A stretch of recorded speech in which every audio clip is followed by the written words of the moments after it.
पुण्यातील दीनानाथ मंगेशकर हॉस्पिटल संदर्भातली ही महत्त्वाची बातमी आहे। डॉक्टर घैसास यांच्यावर गुन्हा दाखल करण्यात आलाय।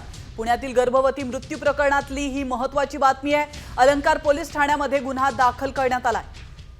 तर डॉक्टर घैसास यांच्यावर आरोप करण्यात येत होते त्यांच्या हलगर्जीपणामुळे आणि त्यांच्या आडमुठ्या धोरणांमुळे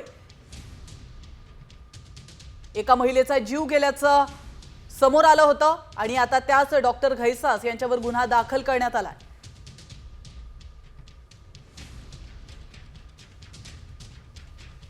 याविषयी अधिक माहिती देण्यासाठी आपले प्रतिनिधी सचिन जाधव आपल्या सोबत जोडले गेलेत। सचिन, डॉक्टर घैसास यांच्यावर गुन्हा दाखल करण्यात आलाय, काय अधिक माहिती मिळते?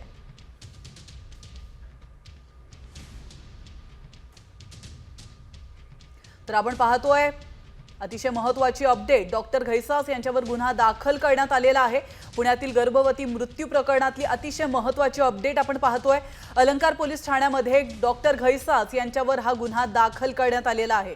आता यापुढे पोलीस कशा पद्धतीने चौकशी करणार आहे हे पाहणं महत्त्वाचं असणार आहे।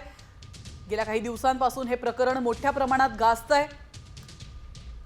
तर पुन्हा एकदा आपले प्रतिनिधी आपल्यासोबत जोडले गेलेले आहेत। सचिन, माझा आवाज तुमच्यापर्यंत पोहोचत असेल तर डॉक्टर घैसास यांच्यावर गुन्हा दाखल करण्यात आलाय, काय अधिक अपडेट समोर येते?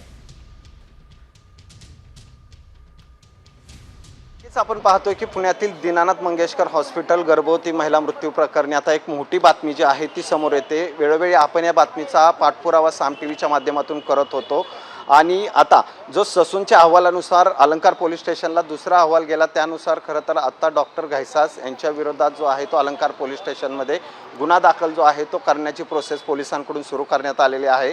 गेले काही दिवसापासून अनेक राजकीय पक्ष असतील, सामाजिक संघटना असतील, डॉक्टर दीनानाथ मंगेशकर हॉस्पिटल प्रकरणी ज्या गर्भवती महिलेचा मृत्यू झाला होता त्या प्रकरणी कारवाई करा अशी मागणी जी आहे ती वेळोवेळी होत होती आणि त्याच प्रकरणात आता पुणे पोलिसांकडून मोठं पाऊल जे आहे ते उचलण्यात आलेलं आहे आणि या संदर्भात आता अलंकार पोलीस स्टेशनमध्ये गुन्हा दाखल करण्याची प्रक्रिया जी आहे ती सुरू झालेली आहे। एकूणच आपण पाहतोय की ज्या दीनानाथ मंगेशकर हॉस्पिटलमध्ये एका गर्भवती महिलेला पैसे नसल्याने आणि त्या ठिकाणी वेळेवर उपचार न केल्याने तिचा मृत्यू झाला होता, त्यानंतर मोठं गदारोळ जो आहे ते पुण्यामध्ये झालं होतं। दीनानाथ मंगेशकर हॉस्पिटलच्या विरोधात जे आहे ते मोठी आंदोलनं राजकीय पक्षांनी आणि सामाजिक संघटनांनी केलं होतं आणि या सगळ्या प्रकरणामध्ये दीनानाथ मंगेशकर हॉस्पिटलवर गुन्हा दाखल करा अशी एक मागणी जी होती। धन्यवाद सचिन, तुम्ही दिलेल्या महत्त्वपूर्ण माहितीबद्दल। अतिशय महत्त्वाची अपडेट, डॉक्टर घैसास यांच्यावर अखेर गुन्हा दाखल करण्यात आला।